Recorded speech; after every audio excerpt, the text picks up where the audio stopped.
Cash flow statement के अंदर सबसे पहले बात करेंगे मीनिंग ऑफ कैश। तो कैश बोला जाता है यहाँ पर cash comprises of cash in hand as well as demand deposits with bank. One marker में डेफिनेशन आ सकती है लिखने के लिए, तो क्या लिखना है? Cash means cash comprises of cash in hand as well as demand deposits with bank. Next है what is the meaning of cash equivalent. नाम से पता चल रहा है कैश के जैसे आइटम, कैश और उसके जैसे आइटम। तो cash equivalent are short term highly liquid items that can readily be converted into cash, जो तुरंत कैश में कन्वर्ट कर सकते हैं हम। ऐसे आइटम्स को क्या बोला जाता है? Cash equivalent. क्या क्या होते हैं कैश इक्विवेलेंट हमारे? Current investment, treasury bills, commercial papers, marketable securities, ये सभी हमारे क्या है? या cash in hand, cash at bank, cheque and draft in hand, short term investment, marketable securities, short term deposits in bank, ये सभी हमारे कैश इक्विवेलेंट है। क्लियर हो गया? कोई परेशानी तो नहीं इसके अंदर? Next, cash flow. फ्लो मतलब movement, inflow as well as outflow. किस चीज का? कैश और उसके जैसे आइटम्स का। जब हम कैश फ्लो की बात करेंगे तो cash flow means inflow as well as outflow of not only cash, cash and its equivalent. आ गया समझ में? तो कैश फ्लो की जब बात की जाती है तो सिर्फ कैश के फ्लो की बात नहीं होती, वो कैश और उसके जैसे सभी आइटम्स के फ्लो की बात होती है, जिसके अंदर cash, bank, marketable securities, commercial papers, short term investment, ये सभी चीजें इंक्लूड होंगी। ठीक है? तो cash flow are the inflow as well as outflow of cash and cash equivalent. Cash flow के अंदर it excludes the movement between item that constitute the cash और कैश इक्विवेलेंट। मान लो कैश हम बैंक में डिपॉजिट कर रहे हैं, बैंक से निकाल रहे हैं, उसको हम कैश का फ्लो नहीं बोलेंगे। वो क्या है? एक टाइप ऑफ कैश का दूसरे टाइप ऑफ कैश में कन्वर्जन है। बात समझ गए? एक इक्विवेलेंट का दूसरे कैश इक्विवेलेंट में कन्वर्जन है। हाँ, आपने परचेज किए गुड्स, आपने फर्नीचर परचेज किया, कैश जा रहा है, वो कैश का फ्लो है। लेकिन कैश डिपॉजिट कर रहे हो बैंक में, इसके अंदर अगर मूवमेंट हो रहा है, आपस में इनकी कोई ट्रांजेक्शन है, तो वो क्या होगा हमारा? वो कैश के फ्लो में काउंट नहीं होगा कि कैश हमने डिपॉजिट कर दिया बैंक से विड्रॉ कर लिया, आपने शॉर्ट टर्म इन्वेस्टमेंट परचेज कर दिए, शॉर्ट टर्म इन्वेस्टमेंट सेल कर दिए, शॉर्ट टर्म डिपॉजिट किया बैंक में, बैंक से शॉर्ट टर्म डिपॉजिट विड्रॉल कर लिया, ये कैश का फ्लो नहीं है। क्लियर हो गया?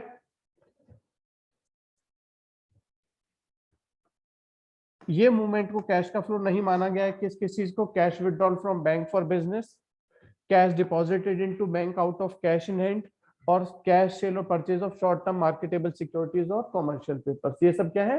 Conversion of one equivalent into another. एक बार फिर से बता देता हूं, कैश फ्लो स्टेटमेंट शुरू हो चुका है। कैश फ्लो स्टेटमेंट के अंदर सबसे पहले डेफिनेशन देखनी है कैश की। कैश किसको बोला जाता है? Cash comprises of cash in hand as well as demand deposit with bank. Clear हो गया?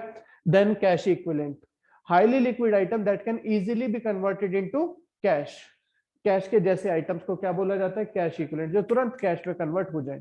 क्या क्या है इसके अंदर? कैश हमारा है ही कैश इक्विवेलेंट, बैंक में जो भी आपका बैलेंस है वो भी कैश इक्विवेलेंट है, short term deposits, marketable securities, commercial papers, treasury bills, जिनको आप इमीडिएटली कैश में कन्वर्ट कर सकते हो, वो सभी क्या है? हमारे cash equivalent. Cash flow, flow means movement, cash का आना या जाना क्या कहलाता है? कैश का फ्लो कहलाता है। लेकिन इसके अंदर कुछ चीजों का एक्सक्लूड किया जाता है। इसी के अंदर जो हमने अभी पढ़ा कि कैश इक्विवेलेंट है, कैश डिपॉजिट कर रहे हैं बैंक में या बैंक से विड्रॉ कर रहे हैं, वो कैश का फ्लो नहीं है, क्योंकि कैश और बैंक को हमने कैश माना है दोनों को। बात समझ गए? कैश से आप परचेज कर रहे हैं कॉमर्शियल पेपर्स या शॉर्ट टर्म इन्वेस्टमेंट, कैश का फ्लो हो रहा है, लेकिन हम उसको यहाँ पर कैश का फ्लो एज्यूम नहीं करते। बात समझ गए? क्योंकि ये सभी क्या है? आपस में कैश इक्विवेलेंट है। Next, according to AS3, cash flow statement को बच्चों हमने पढ़ना होता है अकाउंटिंग स्टैंडर्ड 3 में। कैश फ्लो स्टेटमेंट को कौन से अकाउंटिंग स्टैंडर्ड में पढ़ा जाता है? अकाउंटिंग स्टैंडर्ड 3 में पढ़ा जाता है। और अकाउंटिंग स्टैंडर्ड 3 के अकॉर्डिंग कैश फ्लो स्टेटमेंट को 3 एक्टिविटीज में डिवाइड किया गया है। बहुत इंपॉर्टेंट है, कैश फ्लो स्टेटमेंट को AS3 में कितनी एक्टिविटीज में डिवाइड किया गया है? 3 एक्टिविटीज में। क्या क्या है वो 3 एक्टिविटीज? सबसे पहले operating activities, second investing activities, और थर्ड फाइनेंसिंग एक्टिविटीज। ये किसी बिजनेस की एक्टिविटीज की बात कर रहे हैं। थोड़ी देर के लिए बिजनेस को छोड़ दो, प्रैक्टिकल अप्रोच पर आ जाओ, मेरे बारे में बात करो। मैं क्या करता हूँ यहाँ पर? एक ट्यूशन सेंटर ऑपरेट कर रहा हूँ। ये ट्यूशन सेंटर ऑपरेट करने से कुछ ऑपरेटिंग एक्टिविटीज हो रही है। इस ट्यूशन सेंटर को ऑपरेट करने के कारण कुछ कैश का इनफ्लो होता है मेरे पास। कुछ कैश का आउटफ्लो भी होता है मेरे पास से। इनफ्लो के सोर्सेज बताओ बच्चों, मेरे बताओ पहले तो, बिजनेस के बाद में बताना। पैसा कहाँ से आता है मेरी ऑपरेटिंग एक्टिविटीज में? ट्यूशन फीस मिलती है मुझे, ठीक है ना।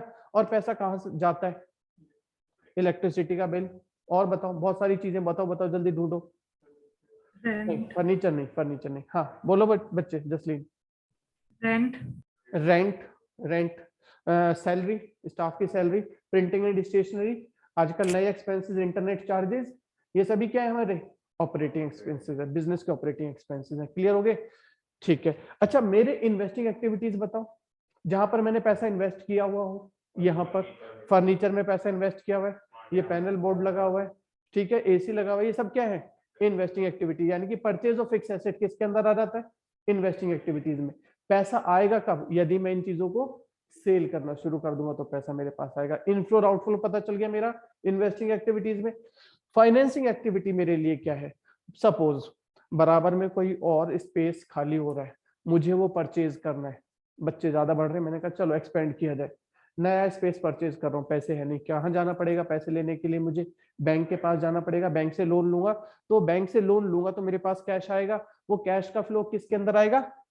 फाइनेंसिंग एक्टिविटीज के अंदर, कि मैंने फाइनेंस कराया अपने बिजनेस के लिए, और उस लोन की रीपेमेंट कर रहा हूं तो वो क्या हो जाएगा? फाइनेंसिंग में कैश का आउटफ्लो हो जाएगा। अभी समझ में आ गया किन तीन एक्टिविटीज में हमने कैश के फ्लो को डिवाइड किया है। अब नॉर्मल बिजनेस के लिए बात करते हैं। चलिए, बिजनेस के अंदर ऑपरेटिंग एक्टिविटीज क्या होती है? ऑपरेटिंग एक्टिविटीज जब आप स्टडी करोगे तो operating activities are the principal revenue producing activities. Definition क्या है ऑपरेटिंग की? Principal revenue generating activities of a business comes under operating activities, ठीक है। या ऐसी कोई भी एक्टिविटी जो कि इन्वेस्टिंग या फाइनेंसिंग नहीं है, उसको भी हम ऑपरेटिंग में काउंट करते हैं। तो डेफिनेशन एक बार देख लो, operating activities are the, main keyword पकड़ा करो, principal revenue producing activity of an enterprise और any other activity that is not investing और financing activity is your operating activity, ठीक है। इन्वेस्टिंग एक्टिविटी, अभी आपने कहा फिक्स एसेट को परचेज और सेल करके जो कैश का इनफ्लो और आउटफ्लो होता है वो किसके अंदर आएगा? इन्वेस्टिंग के अंदर। इन्वेस्टिंग एक्टिविटीज आर द, ये है बस, acquisition and disposal of long term और फिक्स एसेट्स, ठीक है, यही थी। फाइनेंसिंग में एक्टिविटीज में क्या आ जाएगा? देखिए, एक मेरे बिजनेस के अंदर मेरा कैपिटल इन्वेस्टेड है, मैं बैंक से लोन लेकर के आ रहा हूँ, लोन की पेमेंट कर रहा हूँ, यही चीजें आती है फाइनेंसिंग में। तो financing activities are the activity that results in change in the size and composition of the owners capital and borrowing fund. अभी आज की डेट में मेरे ऊपर इस बिजनेस में कोई लोन नहीं है, तो क्या है बच्चों मेरा डेट और इक्विटी? डेट और इक्विटी रेशियो क्या है? डेट मेरा 0, सारा इक्विटी ही इक्विटी है। अभी मैं क्या करूं, मान लो 10 लाख रुपए मेरा यहाँ पर कैपिटल इन्वेस्टेड है, 10 लाख रुपीज, बैंक से जाकर के लोन ले लो 20 लाख रुपीज का, तो क्या होगा? साइज और कंपोजिशन चेंज हो गया, रेशियो चेंज हो गया डेट और इक्विटी का। तो ऐसी कोई भी एक्टिविटी जो हमारे डेट और इक्विटी के साइज और कंपोजिशन को चेंज करती है, वो एक्टिविटी हमारी क्या कहलाती है? Financing activity. यही लिखा हुआ है, that results in change in the size and composition of the owners capital and borrowing of the fund. Owners capital ये हो गई, बोरोइंग फंड ये हो गई, इन दोनों के साइज और कंपोजिशन को, इन दोनों के रिलेशन को कोई एक्टिविटी अगर चेंज करती है तो वो एक्टिविटी किसके अंदर आएगी? फाइनेंसिंग एक्टिविटी के अंदर आएगी। बात समझ गए? कोई परेशानी इसके अंदर? ठीक है। एक्टिविटीज कौन कौन सी, अकाउंटिंग स्टैंडर्ड कौन सा फॉलो करेंगे कैश फ्लो के अंदर? AS3। As per AS3 accounting standard 3 के अनुसार तीन एक्टिविटीज कौन कौन सी हैं? ऑपरेटिंग, इन्वेस्टिंग और फाइनेंसिंग। ऑपरेटिंग एक्टिविटी का कीवर्ड क्या था? प्रिंसिपल रेवेन्यू जनरेटिंग एक्टिविटी, बस खत्म। इन्वेस्टिंग एक्टिविटी का मेन कीवर्ड क्या थे? एक्विजिशन, मतलब परचेज करना, डिस्पोजल, सेल करना ऑफ फिक्स एसेट्स, ठीक है। फाइनेंसिंग एक्टिविटी के कीवर्ड क्या है? Those activities which brings the changes in size and composition of owner's fund and borrowing fund, that's it. Clear हो गया? याद हो गए तीनों? चलिए, अब डेफिनेशन की बात करते हैं। यहां पर सबसे पहले कैश फ्लो स्टेटमेंट का मीनिंग क्या है? कैश का फ्लो मतलब समझ में आ गया? इनफ्लो और outflow of cash and its equivalent, खाली कैश नहीं, कैश एंड इट्स इक्विवेलेंट। मैंने मशीनरी परचेज की, कैश दिया, कैश का आउटफ्लो हो रहा है। मैंने मशीनरी परचेज की, चेक दिया, वो भी कैश का आउटफ्लो हो रहा है, क्योंकि बैंक को भी यहाँ पर कैश इक्विवेलेंट माना गया है। बात समझ गए? मैंने अच्छा, कैश फ्लो स्टेटमेंट जब डिफाइन करेंगे तो बहुत simple, statement that shows the flow of cash and its equivalent is cash flow statement. होगी डेफिनेशन याद कैश फ्लो स्टेटमेंट की? Statement that shows the flow of cash and its equivalent is cash flow statement. It's include both inflow as well as outflow. Transaction that increases cash and cash equivalent are inflow, or transaction that decreases the cash and cash equivalent are outflow of cash and cash equivalent.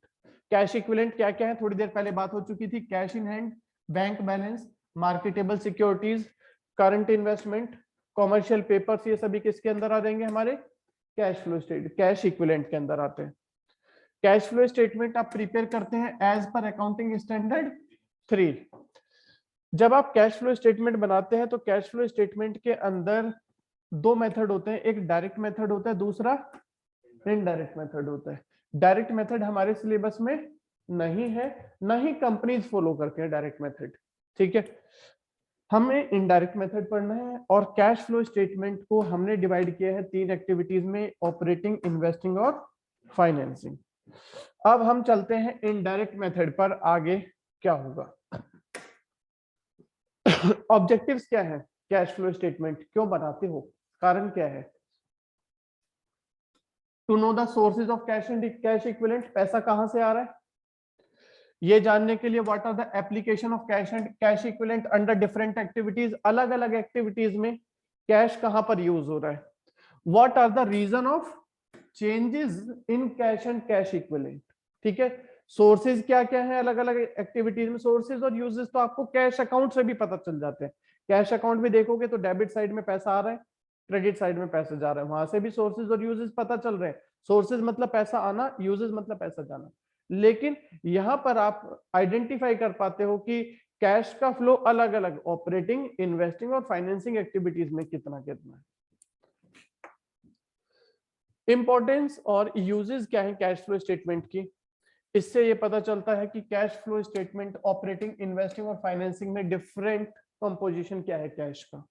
Second, facilitate planning, planning करने में help मिलती है आपको। अगर आपको fix assets purchase करने हैं तो इन्वेस्टिंग एक्टिविटीज में आपको कैश का आउटफ्लो करना है, आपको पता चलेगा अच्छा कैश की तो शॉर्टेज है तो कहां से अरेंज किया जाए। अगर बिजनेस में ऑपरेटिंग एक्टिविटीज में कैश का फ्लो अच्छा है तो ऑपरेटिंग एक्टिविटीज से कैश अरेंज कर लेंगे, अगर वहां पर शॉर्टेज है तो फिर आप फाइनेंसिंग एक्टिविटीज की तरफ रुख करेंगे, बैंक से लोन लेंगे, शेयर्स इशू करेंगे, ठीक है। प्लानिंग करने में हेल्प मिलती है। Help in assessing the liquidity और सॉल्वेंसी, लिक्विडिटी मतलब डेट पेइंग कैपेसिटी भी पता चलती है कैश की के लिए आपके पास कितनी है। एफिशिएंट कैश मैनेजमेंट, शॉर्टेज या सरप्लस, सरप्लस है तो कहां यूज किया जाए कैश का, डेफिसिट है तो कहां से अरेंज किया जाए cash. Comparative study, actual cash flow पता चलता है कि एज पर बजट हमारा कैश फ्लो चल रहा है या नहीं। हमने जहां जहां जैसे जैसे सोचा था, जैसे जैसे प्लानिंग की थी, अकॉर्डिंगली हमारा कैश यूज हो रहा है या कैश के सोर्सेज हैं। रीजन ऑफ कैश पोजीशन, जो कैश की करंट पोजीशन है उसके क्या रीजंस है, कहां से कैश हमारा आ रहा है ज्यादा, ऑपरेटिंग से, इन्वेस्टिंग या फाइनेंसिंग से। मैनेजमेंट के डिसीजंस को आप इवेल्युएट कर पाते हैं कितने इफेक्टिव हैं। डिविडेंड डिसीजन पता चलते हैं कि कितना आप अपने इन्वेस्टर्स को डिसीजन पे, डिविडेंड पे करेंगे। और facilitate capital budgeting decision, capital budgeting मतलब कितने फिक्स एसेट आपको परचेज करने हैं उसका आप बजट तैयार कर सकते हैं कैश फ्लो के बेसिस पर। क्या कमियां हैं यहाँ पर कैश फ्लो स्टेटमेंट की, लिमिटेशंस क्या है? नॉन कैश ट्रांजैक्शंस को इस स्टेटमेंट के अंदर नहीं शो किया जाता। It is not a substitute of profit and loss. आपने कैश फ्लो स्टेटमेंट बना ली तो इसका मतलब ये नहीं कि आप P&L अकाउंट बनाने से बच जाएंगे, बनाना पड़ेगा। Not a substitute of balance sheet, balance sheet भी बनानी पड़ती ही है यहाँ पर। It is historical in nature, everyone in accountancy या business is interested in the future, but हम उसको प्रोवाइड करते हैं historical data. Assessment of liquidity, liquidity पता चलती है कि कैश हमारे पास क्या पोजीशन है, करंट एसेट और करंट लायबिलिटीज कितने हैं। एक्यूरेसी कैश फ्लो स्टेटमेंट की कैसी है, एज पर बजट है या नहीं है। यहाँ तक क्लियर है? कोई प्रॉब्लम इसके अंदर? ये सारा पढ़ना है, लिमिटेशंस, एडवांटेजेस, ऑब्जेक्टिव्स। अब चलिए हम बात करेंगे बिजनेस एक्टिविटीज के अंदर ऑपरेटिंग एक्टिविटीज क्या होती है। थोड़ी देर पहले आप लोगों ने ऑपरेटिंग एक्टिविटी मेरी बताई थी। अभी आपसे ऑपरेटिंग एक्टिविटी पूछी जा रही है दो तरह के बिजनेसेस की। एक होता है मैन्युफैक्चरिंग बिजनेस, कुछ फैक्ट्री में सामान बनाते हैं, सेल करते हैं, पैसा आता है। एक होता है नॉन मैन्युफैक्चरिंग बिजनेस, जिसे हम फाइनेंसिंग बिजनेस भी कह सकते हैं, फाइनेंशियल कंपनीज भी कह सकते हैं। ठीक है, वो कुछ सेल करके परचेज, सेल या परचेज तो करते नहीं, वो किस चीज में डील करते हैं। जैसे बैंक हो गया, किस चीज में डील करते हैं, पैसा कहाँ से आता है उनके पास, कुछ सेल करके आता है? नहीं, इंटरेस्ट मिलता है। ठीक है ना? तो चलिए पहले हम यहाँ पर बात कर रहे हैं किसकी, नॉन फाइनेंशियल कंपनीज की, यानी कि मैन्युफैक्चरिंग कंपनी आप कह सकते हो। उनके लिए ऑपरेटिंग एक्टिविटीज में कैश का इनफ्लो और आउटफ्लो क्या होगा, यहाँ पे बिना देखे आप बताओ। कोई कंपनी है, सपोज ये बुक बना रही है, पैसा कहाँ से आता है उनके पास, बिजनेस ऑपरेट कर रहे हैं, कहाँ से कैश आएगा बताओ भाई? सेल करके आएगा, ऑब्वियस है ना। पैसा कहाँ से आता है, कैश से। या अगर उधार पर दिया था तो बाद में कलेक्शन हो जाएगी, कैश रिसीव फ्रॉम डेटर्स या ट्रेड रिसीवेबल। रॉयल्टी मिलती है, फी मिलती है, कमीशन मिलती है। इनकम टैक्स ज्यादा दे दिया था तो वो रिफंड आ गया। बात समझ में आ गई? नॉन फाइनेंशियल कंपनीज की ऑपरेटिंग एक्टिविटीज में पैसा कहां से आता है, कहां से आता है? एक बार वापस, cash sales, collection from the debtors, या आप कह सकते हैं cash receive from trade receivables. उसके अलावा commission received, fee received, royalty received, income tax refund received. Outflow, पैसा कहां जाता है इन कंपनीज के पास से? जब सामान बना रहे हैं तो उसको बनाने के लिए रॉ मटेरियल चाहिए, तो पहले परचेज करके लाएंगे। कैश का आउटफ्लो क्या होगा नॉन फाइनेंशियल कंपनीज के लिए? मैन्युफैक्चरिंग कंपनीज का कैश कहां जाता है? कैश में सामान परचेज करके लाते हैं, क्रेडिट पर परचेज करके लाए थे तो बाद में पेमेंट करके आएंगे, पेमेंट मेड टू क्रेडिटर्स या ट्रेड पेबल। उसके अलावा operating expenses paid, operating expenses like salary paid, electricity bill paid, rent paid, advertisement, ये सभी क्या है, ऑपरेटिंग एक्सपेंसेस की पे करती है कंपनीज। वेजेस पे करती हैं या इनकम टैक्स पेड, ये सभी क्या आ गया, कैश फ्लो फ्रॉम ऑपरेटिंग के अंदर इनफ्लो और आउटफ्लो। किसी को कोई प्रॉब्लम है यहाँ पर? समझ में आ गया? प्रैक्टिकली सोचो, जबरदस्ती घुस के रटने की कोशिश मत करो। ठीक है, बिजनेस ऑपरेट कर रहे हो आप तो पैसा कहां से आता है? सामान को सेल करके आता है, उधार पे खरीदा था तो बाद में पैसा, उधार पे सामान बेचा था तो बाद में मिल जाएगा, कमीशन मिलती है, रॉयल्टी मिलती है, टैक्स ज्यादा दिया था तो रिफंड आ जाता है। पैसा कहाँ जाता है?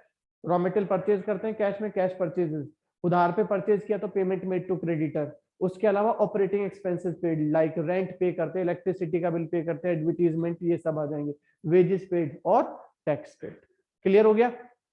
अब बात करेंगे बच्चों, अब बात करेंगे फाइनेंशियल कंपनी, जैसे कि बैंकर्स या ऐसी कंपनी जो कुछ सेल और परचेज नहीं करती, फाइनेंस में डील करती हैं, लोगों को उधार देती हैं। उनके पास कैश कहां से आता है और कहां पर जाता है? रिसीट ऑफ, पैसा कहां से आएगा?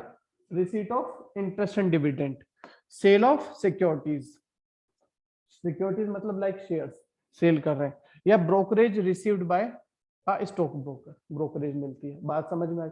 पैसा कहां जाता है इनका? पेमेंट ऑफ इंटरेस्ट, इंटरेस्ट पे करते हैं, या परचेज ऑफ सिक्योरिटीज। इसके अलावा ऑपरेटिंग एक्सपेंसेस तो इनके भी होते हैं, ऑपरेटिंग एक्सपेंसेस तो इनके भी होते हैं, स्टाफ तो इनका भी होता है, सैलरी पे करेंगे, ऑफिस ये भी यूज करते हैं, रेंट पे करेंगे, इलेक्ट्रिसिटी का बिल ये भी पे करेंगे, तो ऑपरेटिंग एक्सपेंसेस इसके अंदर भी आएंगे। बात समझ में आ गई? ये नोट करना है आप लोगों ने, जल्दी से नोट करेंगे।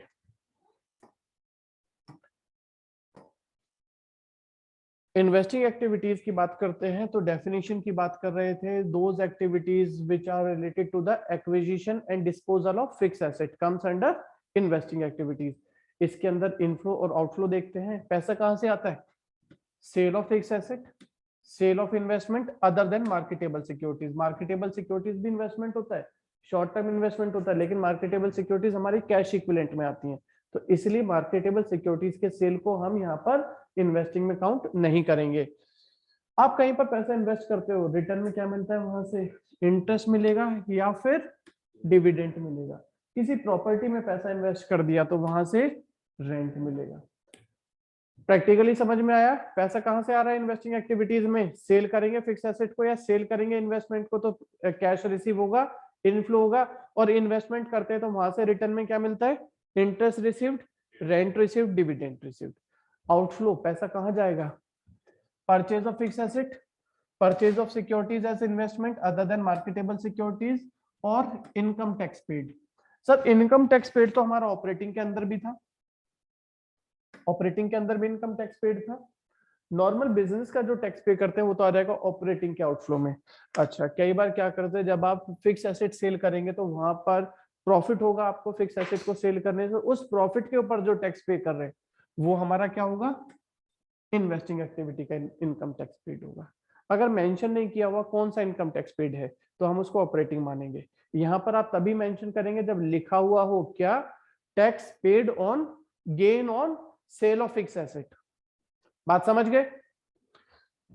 नेक्स्ट, इसी तरह से फाइनेंसिंग एक्टिविटीज, बिजनेस के लिए फंड्स अरेंज करते हैं। कहां से अरेंज करते हैं? शेयर्स इशू करते हैं, डिबेंचर्स इशू करते हैं, लोन लेते हैं, बैंक ओवरड्राफ्ट, ये भी क्या है? हमारी फाइनेंसिंग एक्टिविटीज है। तो यही सारी एक्टिविटीज फाइनेंसिंग के अंदर। इनफ्लो पैसा कहां से आएगा? Issue of shares, issue of debentures, raise of loan और raise of long term borrowing. इसके अलावा इंक्रीज इन बैंक ओवरड्राफ्ट। समझ गए? इसका ऑपोजिट आ जाएगा कैश आउटफ्लो में। जब आपने शेयर्स इशू किए हैं तो उनका रिडेम्पशन भी करेंगे, रिडेम्पशन ऑफ प्रेफरेंस शेयर्स, या इक्विटी शेयर्स इशू करते हो तो उसका बायबैक करते हैं, buyback of equity shares. Loan लिया तो पैसा आया, लोन की पेमेंट करेंगे तो कैश का आउटफ्लो होगा। जब आप शेयर्स या डिबेंचर्स इशू करते हैं या लोन लेते हैं तो रिटर्न में क्या देते हैं? लोन के रिटर्न में क्या पे करोगे? Interest, payment of interest. Shares issue करती है कंपनी तो अपने शेयर होल्डर्स को क्या देती है रिटर्न में? Dividend paid. ठीक है। Increase in bank overdraft, cash आ रहा था हमारे पास तो decrease in bank overdraft cash का आउटफ्लो हो जाएगा। और इसी तरह से इनकम टैक्स पेड भी आ सकता है। यहाँ पर इनकम टैक्स होता है, पेड होता है यहाँ पर corporate dividend, corporate dividend tax यहाँ पर इनकम टैक्स के अंदर आएगा। नोट करिए इसको भी जल्दी से।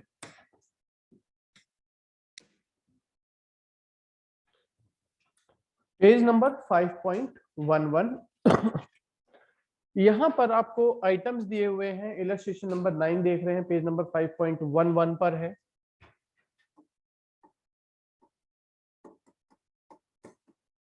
इलस्ट्रेशन नंबर 9 देखिएगा, यहाँ पर आपको वेरियस आइटम्स दिए गए हैं और आपको इनको क्लासिफाई करना है कि ऑपरेटिंग एक्टिविटी है, इन्वेस्टिंग है, फाइनेंसिंग है या कैश इक्विवेलेंट है। चलिए देखिए, अभी आपने पढ़ चुके हैं कैश सेल्स किसके अंदर आएगा? ऑपरेटिंग, इन्वेस्टिंग या फाइनेंसिंग? ऑपरेटिंग आएगा। ठीक है। कैश परचेजेस, कैश परचेजेस किसके अंदर लेंगे बच्चों? Operating. Cash purchases, cash sales, ये सभी हमारा ऑपरेटिंग होता है। Rent paid, operating. Rent paid भी बिजनेस को ऑपरेट करने के लिए रेंट पे प्रीमाइसेस यूज कर रहे हैं, that's why you are paying the rent. Operating. Cash in hand, cash है हाथ में, कोई फ्लो नहीं हो रहा, कैश है हाथ में तो कैश इक्विवेलेंट।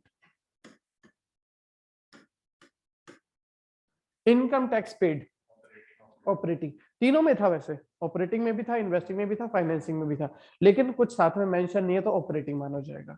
अगर यहीं पर बोल देता कि tax paid on gain on sale of fix assets तो फिक्स एसेट्स आते हैं इन्वेस्टिंग में, फिर ये इन्वेस्टिंग के अंदर चला जाता। ऑफिस के expenses, operating expenses. Bank balance, cash equivalent. Sale of machine by the dealer of machine, machine का डीलर है, मशीन बेच रहा है, काम के ऊपर भी डिपेंड करता है। मशीन का डीलर है, मशीन बेच रहा है तो उसका तो काम है ये, उसके लिए ऑपरेटिंग है। आप बिल्डिंग परचेज कर रहे हो, ठीक है, आपके लिए तो इन्वेस्टिंग है, लेकिन जो बिल्डिंग सेल कर रहा है जिसका काम है, बिल्डर है, उसके लिए ये ऑपरेटिंग एक्टिविटी है। तो sale of machinery by the dealer of machine हमारा आ गया ऑपरेटिंग, क्योंकि ये उसकी प्रिंसिपल रेवेन्यू जनरेटिंग एक्टिविटी है। डिबेंचर्स इशू करना, share debenture, loan, financing activity. Dividend paid, financing activity.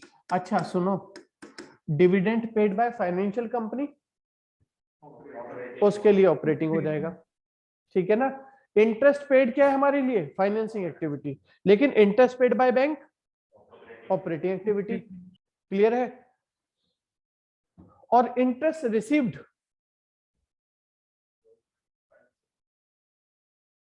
Interest received investing, क्योंकि पैसा इन्वेस्ट करोगे कहीं से, वहां से इंटरेस्ट मिल रहा है, ठीक है ना।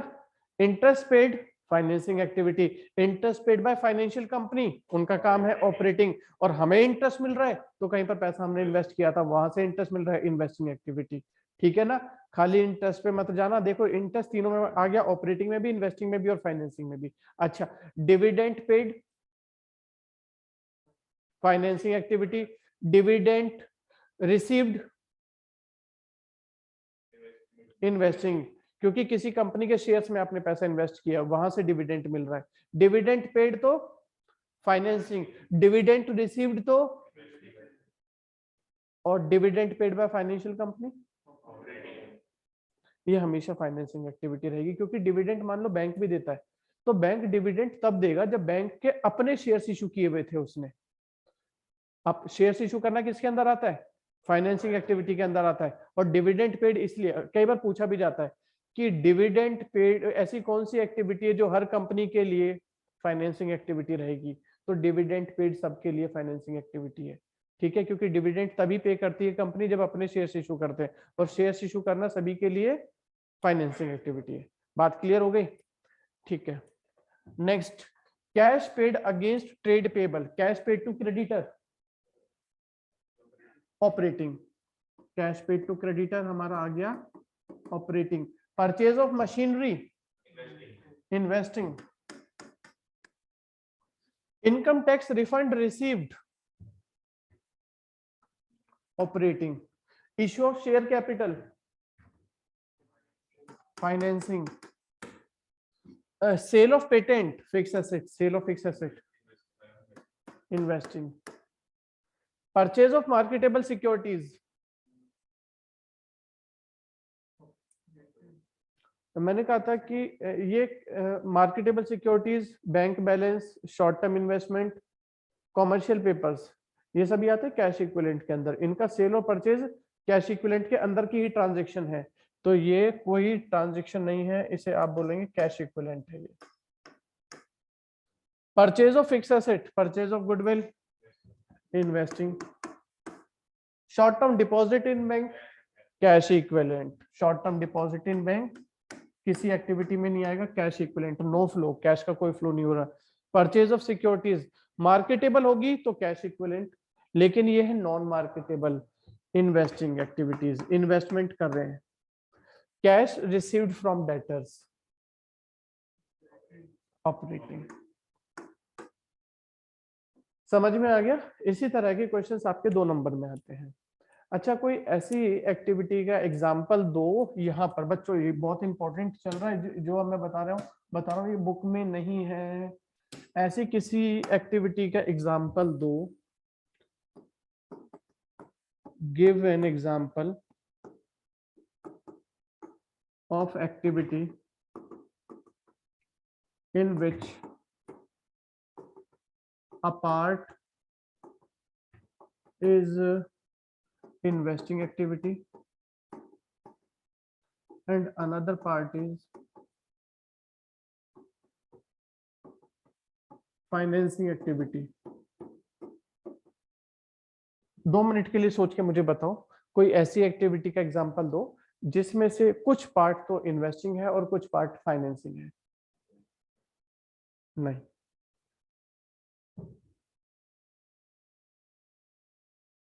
हमने फिक्स एसेट परचेज किया, बिल्डिंग परचेज की, बिल्डिंग के लिए लोन लिया, लोन की पेमेंट कर रहे हैं, इंस्टॉलमेंट की रीपेमेंट कर रहे हैं, तो इंस्टॉलमेंट जब आप पे करते हो उसके 2 कंपोनेंट होते हैं, एक तो उसमें से लोन की पेमेंट होगी और कुछ उसमें से इंटरेस्ट का पार्ट जाएगा। तो जो लोन की पेमेंट कर रहे हैं वो क्या है, हमारा फिक्स एसेट की पेमेंट कर रहे हैं आप, ठीक है, और जो इंटरेस्ट पे कर रहे हैं वो क्या है, फाइनेंसिंग। तो यहाँ पर इसका एग्जांपल हो जाएगा, क्या है इसमें आंसर आपका, payment of instalment for purchase of fixed activity, fix asset. Fix asset को परचेज करने के लिए आपने कुछ लोन इंस्टॉलमेंट पर ली है, उसकी आप पेमेंट कर रहे हैं, तो उसके दो कंपोनेंट हो जाएंगे, कुछ कॉस्ट फिक्स एसेट की जा रही है और कुछ पार्ट आपका इंटरेस्ट का जा रहा है। इसको लिख लेना, नोट कर लो इसको।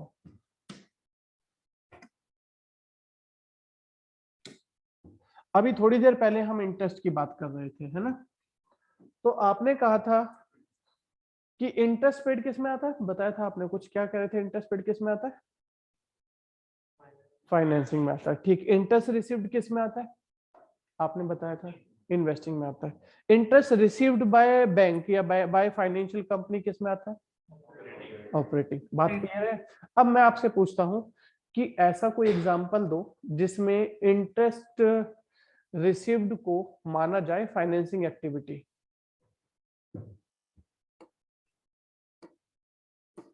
When interest received will be considered as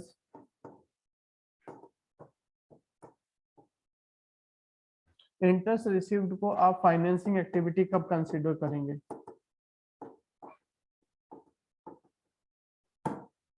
इसको नोट करो, अपना टाइम लो, 1 मिनट का टाइम दे रहा हूं और बताओ।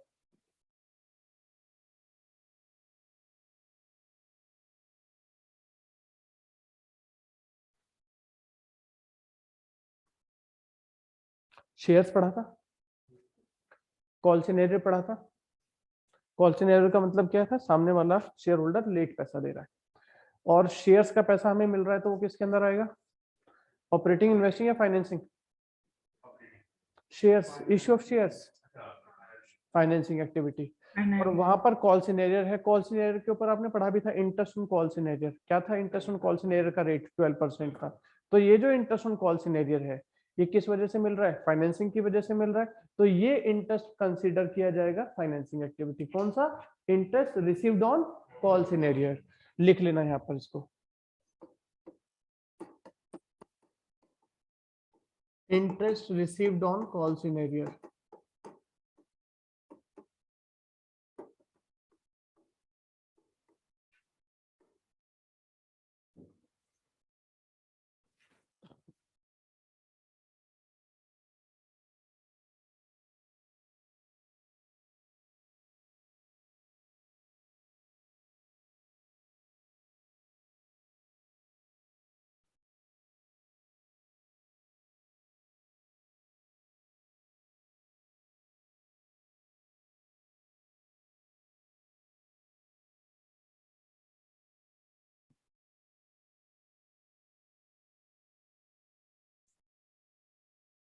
हो गया? चलिए आगे चलते हैं। Illustration number 10,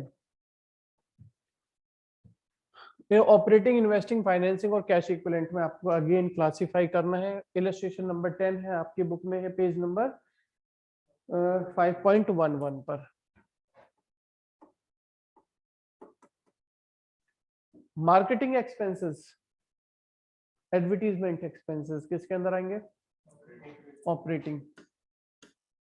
purchase of investment, investing.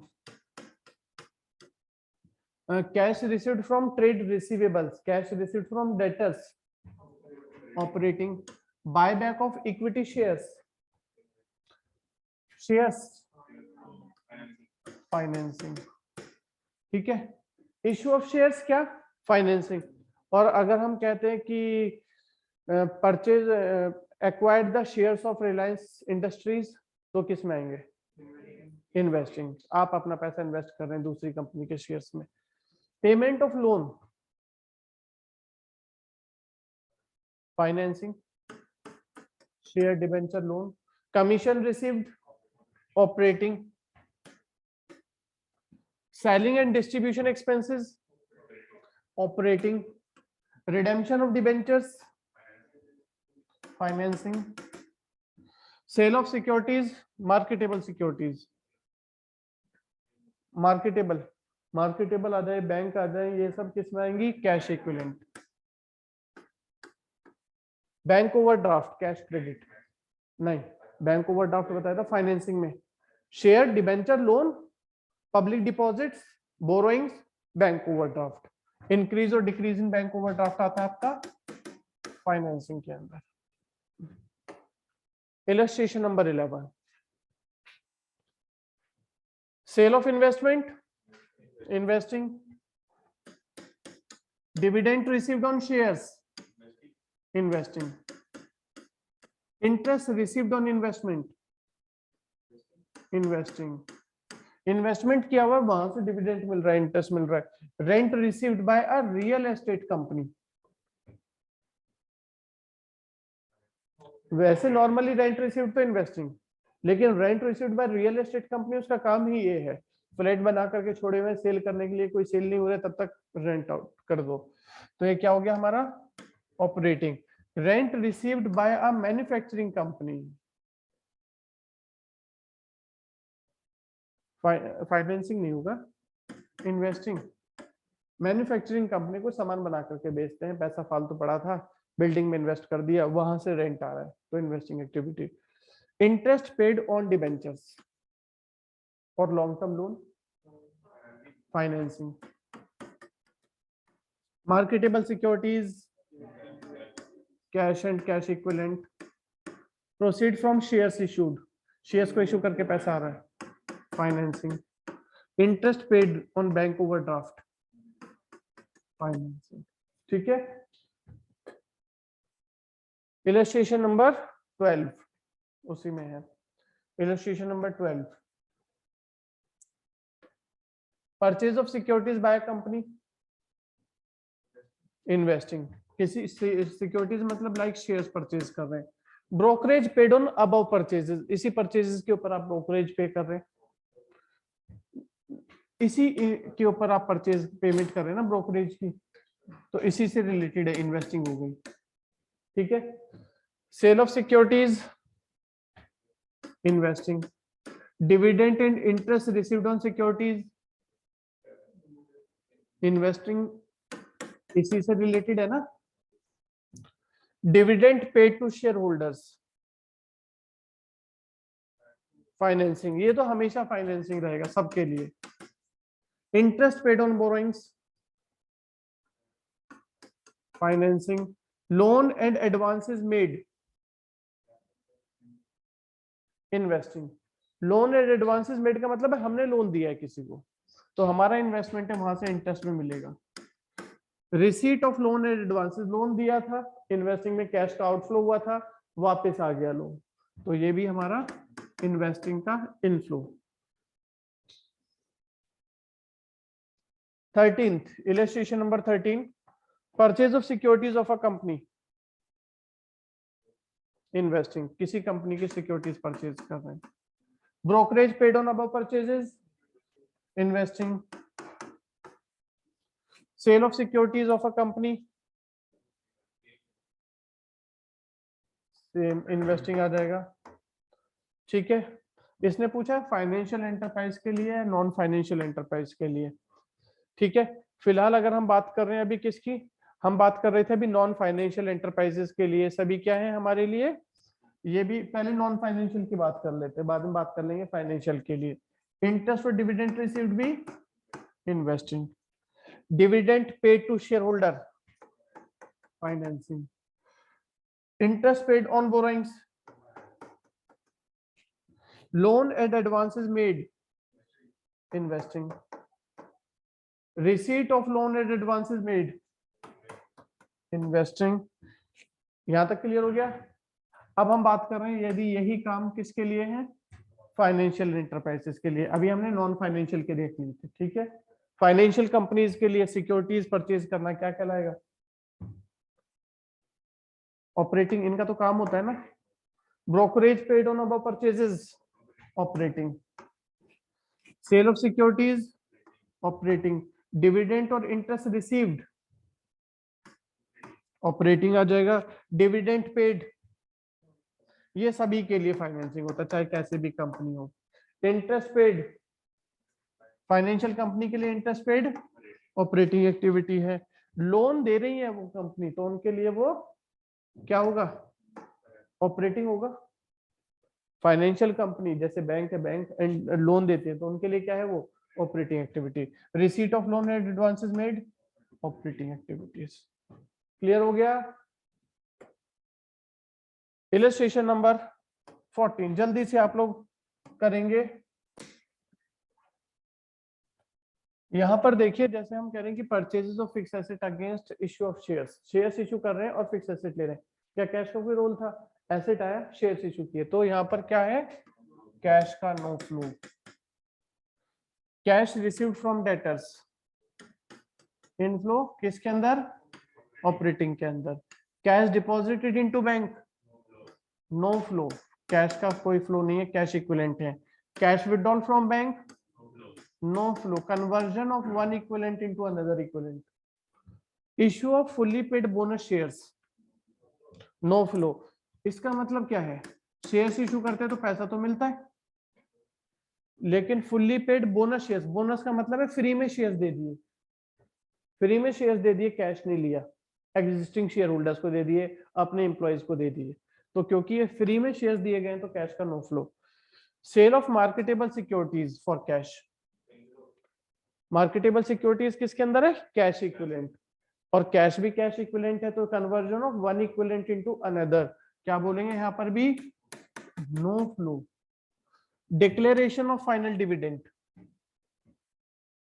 Words पर ध्यान दीजिएगा, वर्ड्स पर। डिक्लेयर किया है, डिक्लेयर किया है, दिया नहीं है, आउटफ्लो, डिक्लेयर किया है, बस दे देंगे, ठीक है ना, तो इसलिए डिक्लेयर किया है तो no flow.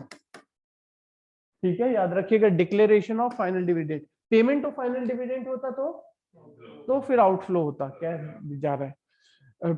Right of bad debt against provision for doubtful date, bad debt को राइट ऑफ कर रहे हो प्रोविजन के अगेंस्ट, यानी कि कौन सी एंट्री है आपने फंड उसमें एडमिशन में पढ़ी थी, बैड डेट को राइट ऑफ कर रहे हैं प्रोविजन के अगेंस्ट, तो एंट्री क्या बनती थी? Provision for doubtful debt to bad debt, तो कहीं कैश का यूज हुआ है यहाँ पर, तो क्या है यहाँ पर? कैश का no flow. Declaration of interim dividend, पहले इंटरिम डिविडेंड का मतलब समझना पड़ेगा यहाँ पर। इंटरिम डिविडेंड डिक्लेयर करने के विद इन 7 डेज आपको पेमेंट करनी पड़ती है।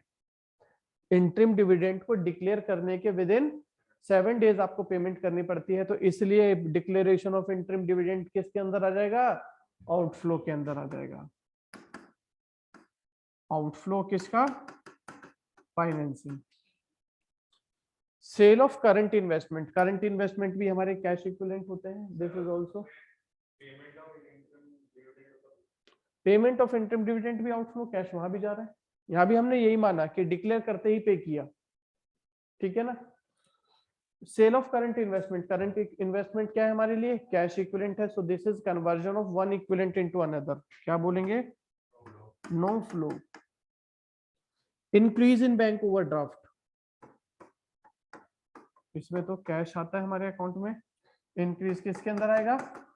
फाइनेंसिंग के अंदर, ठीक है। Decrease in cash, cash over, cash credit मतलब सेम, बैंक ओवरड्राफ्ट, तो यहां पर आपका आउटफ्लो हो जाएगा, और किसके अंदर? फाइनेंसिंग के अंदर। क्लियर है? ठीक है, यहां पर ध्यान रखने वाला क्या था? बोनस शेयर से याद रखना है, स्लिप हो जाता है कई बार बोनस शेयर क्या है। दूसरा, डिक्लेरेशन ऑफ फाइनल डिविडेंड का नो फ्लो, लेकिन डिक्लेरेशन ऑफ इंटरिम डिविडेंड का आउटफ्लो, ठीक है। सर आपने लास्ट वाले पार्ट में फाइनेंशियल क्यों लिखा? कैश क्रेडिट बेटा, बैंक ओवरड्राफ्ट को कैश क्रेडिट बोलते हैं। अच्छा, okay. Bank overdraft is same cash credit. Okay, अब नेक्स्ट कुछ यहाँ पर एक्स्ट्राऑर्डिनरी आइटम्स की बात कर लेते हैं। Extraordinary items are the income and expenses that arises from event or transactions that are clearly distinct from the ordinary business activity, जो किसी enterprise की ordinary business activity नहीं होती, वो क्या कहलाती हैं? Extraordinary items कहलाते हैं। क्या क्या है? Operating activities के अंदर extraordinary items में आ जाएगा preliminary expenses, compensation paid to employees under voluntary retirement scheme, ठीक है, हम सैलरी पे कर रहे हैं, वेजेस पे कर रहे हैं, वो तो हमारे लिए ऑपरेटिंग एक्टिविटी है, बट कभी कभी बहुत रेयर होता है कि वॉलंटरी रिटायरमेंट किसी एम्प्लॉय ने ली और हम उसको पेमेंट कर रहे हैं एक्स्ट्रा, तो वो क्या आ जाएगा ऑपरेटिंग के अंदर एक्स्ट्रा ऑर्डिनरी आइटम। क्या क्या है ऑपरेटिंग के अंदर एक्स्ट्रा ऑर्डिनरी आइटम, 1 मार्कर में पूछ सकता है। एक तो प्रिलिमिनरी एक्सपेंसेस और दूसरा compensation paid to work employees under voluntary retirement scheme. Investing activities के अंदर एक्स्ट्रा ऑर्डिनरी आइटम क्या है, फिक्स एसेट से रिलेटेड आइटम्स ही आएंगे। फिक्स एसेट डिस्ट्रॉय हो गए थे फायर से, इंश्योरेंस से क्लेम मिल गया, तो ये इंश्योरेंस से जो क्लेम मिल रहा है ये कैश का फ्लो है, किसके अंदर आएगा, एक्स्ट्रा ऑर्डिनरी आइटम है, बहुत रेयर होता है। तो claim received against damage of fix asset because of earthquake और फायर और नेचुरल कैलेमिटी। फाइनेंसिंग एक्टिविटीज के अंदर आते हैं buy back of shares. Buy back of shares equity shares को जब कंपनी खुद परचेज कर लेती है तो that is called buy back of shares, ये फाइनेंसिंग एक्टिविटीज में है। नोट करिए इन तीनों को, 1 मार्कर में पूछ सकता है ऑपरेटिंग, इन्वेस्टिंग और फाइनेंसिंग के अंदर एक्स्ट्रा ऑर्डिनरी आइटम्स क्या क्या है।